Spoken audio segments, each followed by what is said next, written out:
నేను వారి ప్రవర్తన చూచితని వారిని స్వస్థపరచుదును, వారిని నడిపింతును, వారిలో దుఃఖించు వారిని ఓదార్చుదును.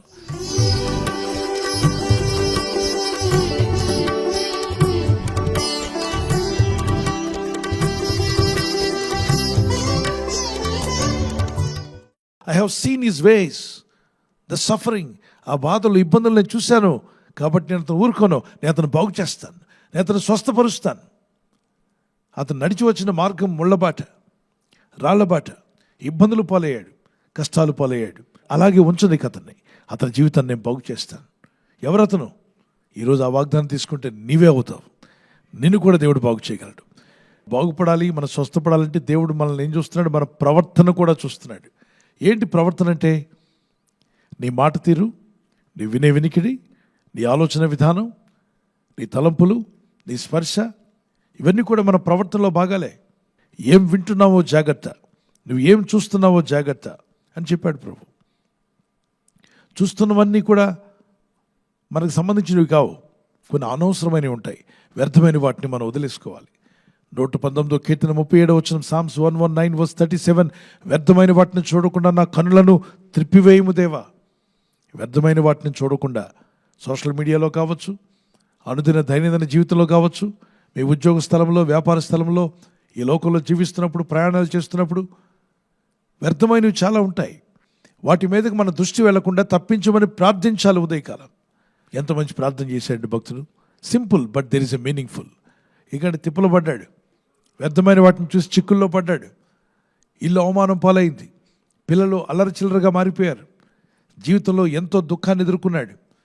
రాత్రంతా ఏడిస్తే ఆయన పరుపు కొట్టుకుపోయిందట, అంత కన్నీళ్ళు వచ్చాయట. మీరు ఎప్పుడైనా ప్రార్థన చేస్తే మీ కన్నీళ్లకు ఖచ్చిపైన కొట్టుకుపోయిందా? గట్టి చెప్పండి. ఆయన ప్రార్థన చేస్తే పరుపు కొట్టుకుపోయేంత బాధ. దేవా నాకు ఎందుకు జవాబు ఇవ్వట్లేదు నేర్చాడు. ఎందుకంటే అతను కళ్ళతో వ్యర్థమైన వాటిని చూసి దేవునికి విరోధమైన పాపం చేశాడు కాబట్టి దేవుడు అతనితో మాట్లాడడం మానేశాడు. కొన్నాళ్ళు చాలా తిప్పులు పడ్డాడు. రాజయ్యుండి కూడా అడవుల్లో పరిగెత్తాల్సి వచ్చింది, అరణ్య మార్గంలో తిరగాల్సి వచ్చింది. తర్వాత మారు మనసు పొంది పశ్చాత్తాపడ్డాక, తన తప్పిదాలు ఒప్పుకున్న తర్వాత దేవుడు తిరిగి అతను పడిన కష్టాన్ని చూశాడు, అతను పడిన బాధలు చూసి అతని ప్రార్థన విని ప్రవర్తన మార్చుకున్నాడు, మారు మనసు పొందాడని తెలిసాక దేవుడు అతను స్వస్థపరిచాడు, బాగు చేశాడు, ఆస్వాదించాడు. మీ జీవితంలో కూడా అట్టి కార్యములు దేవుడు చేయగల శక్తిమంతుడు, ఆయన కార్యము చేయగలడు. ఈ వాగ్దాన్ని ధ్యానిస్తూనే ఒక చిన్న కీర్తన పాడుకుందాం. నేను వెళ్ళే మార్గము నా యేసుకే తెలియును, నేను వెళ్ళే మార్గము నా యేసుకే తెలియును. శోధించబడిన మీదట నేను సువర్ణమై మారెదను, శోధించబడిన మీదట నేను సువర్ణమై మారెదను.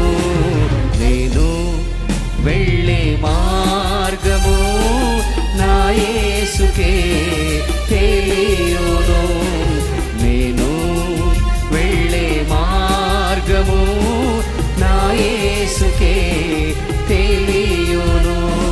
కడలేని కడలి తీరము, ఎడబాయ కడకు నా బ్రతుకునా,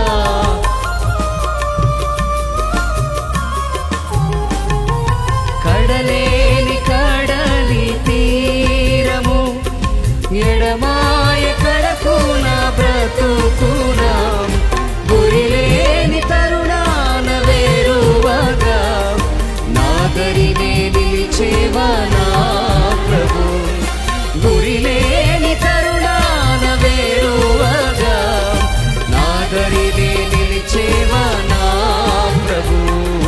హల్లెలూయా హల్లెలూయా హల్లెలూయా. జీవితంలో దుఃఖము, బాధ, వేదన, నువ్వు ఏ మార్గం గుండా వెళ్ళావో, ఏ మార్గం గుండా నడుస్తున్నావో, ఏ పరిస్థితుల్లో నువ్వు జీవిస్తున్నావో, నీ స్థితిని ఎరుగుతున్నట్టున్నాడు. నేను నిన్ను బాగు చేస్తాను. ఆగురు ప్రార్థించాడు, వ్యర్థమైన వాటిని, అబద్ధములు నాకు దూరం చేయమని. 24వ కీర్తన 4-5 వచనాల్లో వ్యర్థమైన వాటి మీద మనసు పెట్టువాడు యెహోవా చేత ఆశీర్వాదం నొందడు అని రాసింది. అంటే దేవుని మీద మనసు పెట్టకుండా వ్యర్థమైన వాటి మీద మనసు పెట్టు కూర్చుంటే దేవుని ఆశీర్వాదాలు రావు. నీకు రావాలి అంటే ఖచ్చితంగా నీ మనసును వ్యర్థమైన వాటి మీద నుండి తీసి దేవుని మీద పెట్టడానికి ప్రయత్నించాయి. ఆ స్పాంజ్ నేచర్ తెలిసినప్పుడు దాన్ని మురికి నీటిలో పెట్టి ప్రార్థన చేయడం కాదు, దాన్ని శుభ్రంగా తీసి కడిగి శుభ్రపరిచి మంచినీటిలో వేయి. మంచినీరు దేవుని వాక్యం, దేవుని సన్నిధి, ప్రార్థన, ఉపవాస ప్రార్థనలు, ప్రభుని ఆరాధించుట, వాక్యోపదేశాలు వినడం. ఆయన వాక్యాలు మంచివి. మన జీవితాలు దేవుని మీద పెట్టినప్పుడే ఆ మంచిని మనం రిసీవ్ చేసుకోగలమన్న వారు దేవునికి స్తోత్రం చెప్పగలరా? నేను వారి ప్రవర్తన చూచితని వారిని స్వస్థపరచుదును, వారిని నడిపించుదును, వారిలో దుఃఖించు వారిని ఓదార్చుదును. ప్రార్థన చేసుకుందాం. ప్రభువా, నా ప్రవర్తనలో మార్పును నేను చూడాలనుకుంటున్నాను తండ్రి. వాని ప్రవర్తన నేను చూచితని వారిని నేను స్వస్థపరచుదును అన్నావు.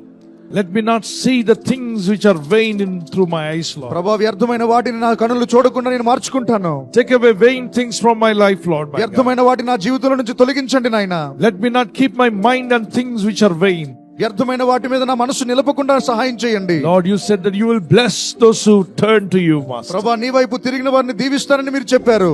You promised that those who ever follow you, those who ever turn to you, you will bless them, Lord. దేవా, నువ్వు వాగ్దానం చేశావు, నీ వైపు తిరిగిన వారిని, నీ తట్టు తిరిగిన వారిని దీవిస్తానని. Set right my heart, O God. నా హృదయాన్ని స్థిరపరచు Set నాయనా. right my mind, O God. నా హృదయాన్ని, నా ఆలోచనలు మార్చండి. Set right my family, O God. నా కుటుంబ జీవితాన్ని స్థిరపరచండి. నీ సహాయం వచ్చును గాక. ఈ రోజు ప్రార్థించి ప్రయత్నించబోతున్న శంకుస్థాపన అయిన, గృహప్రవేశమైన, ఒక బిజినెస్ ప్రారంభిస్తున్నా, ఉద్యోగ ప్రారంభానికి వెళ్తున్నా, ఒక మంచి కార్యక్రమాన్ని ప్రారంభిస్తుండగా, నేను వారి బిడ్డల వివాహం కొరకు ప్రయత్నాలు చేస్తుండగా, వారు చేస్తున్న ప్రయత్నాలు ఫలించలాగున మీ దూతలకు ఆజ్ఞాపించండి. ఎవరైనా హాస్పిటల్లో ఉన్నా, ఐసీయూలో ఉన్నా, ప్రభు, ఎవరైతే సీరియస్ కండిషన్ లో ఉండి బాధపడుతున్నారో వారికి యేసు నామములో స్వస్థతను అనుగ్రహించండి. కృంగిపోయిన వారిని లేవనెత్తండి. మీ గాయపడిన హస్తమును చాపి వారికి ఉన్న సకల రోగాల నుండి విడుదల ఇచ్చేయి.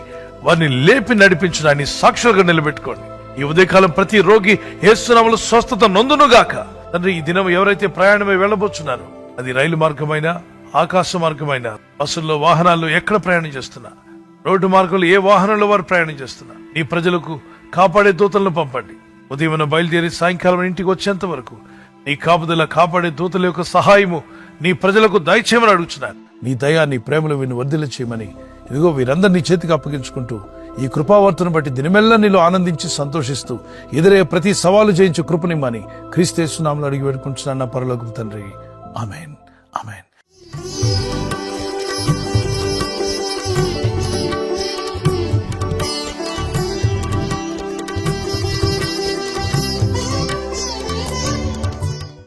ఈరోజు వాగ్దానం, బర్త్డే జరుపుకునే వారికి happy birthday to you, many more returns of the day.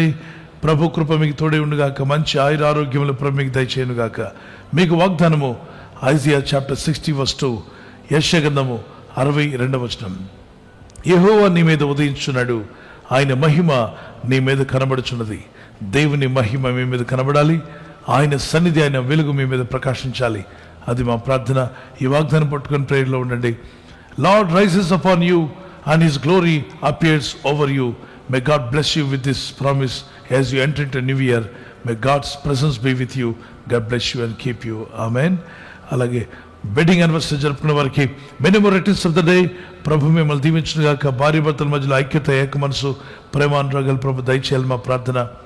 ప్రభు రాకడ ఆలస్యమైతే సిల్వర్ జూబ్లీ, గోల్డెన్ జూబ్లీ, అలాగే ప్లాటినం కూడా జరుపుకునే కృప దేవుడు మీకు ఇచ్చును గాక. మీ ఇద్దరి మధ్యలో ఐక్యత ఉండాలని విలాప వాక్యములు 3:25, Lamentations chapter 3:25, the promise of God says like this: తన్ను ఆశ్రయించిన వారి ఎడల యెహోవా దయాళుడు, తన్ను వెదుకు వారి ఎడల ఆయన దయచూపును. యెహోవాను ఆశ్రయించిన వారి ఎడల ఆయన దయాళుడు, తన్ను అనగా దేవుని వెదుకు వారి ఎడల ఆయన దయచూపువాడు. మీరు ఆ విధంగా ఉండాలి. దేవుని దయను మీరు పొందుకోవాలి. The Lord is good to those who hope in him and to one who seeks him. ఆయన పట్ల నిరీక్షణ కలిగి ఉన్నావా? If you have hope in God, he is going to be good. He is always good and he will do good things for you. If you seek him, everything షిల్ be added an to your life. God bless you with this promise. ఈ channel ను మీరు subscribe చేసుకోవడం వలన 2 పనులు జరుగుతున్నాయి. ఒకటి, సువార్త జరుగుతున్నది, ఆత్మలు రక్షించబడుతున్నాయి. రెండవది, పేదలకు, అనాథలకు ఈ ఛానల్ ద్వారా సహకారం అందించడం జరుగుతుంది. మనం సబ్స్క్రైబ్ చేసుకోవడం వలన అందరికీ సహాయం చేసిన వారమవుతున్నాం. ఖచ్చితంగా ఈ యూట్యూబ్ ఛానల్ ను సబ్స్క్రైబ్ చేసుకొని బెల్ బటన్ ను క్లిక్ చేయండి. మీకు వెంటనే మెసేజెస్ పంపబడతాయి.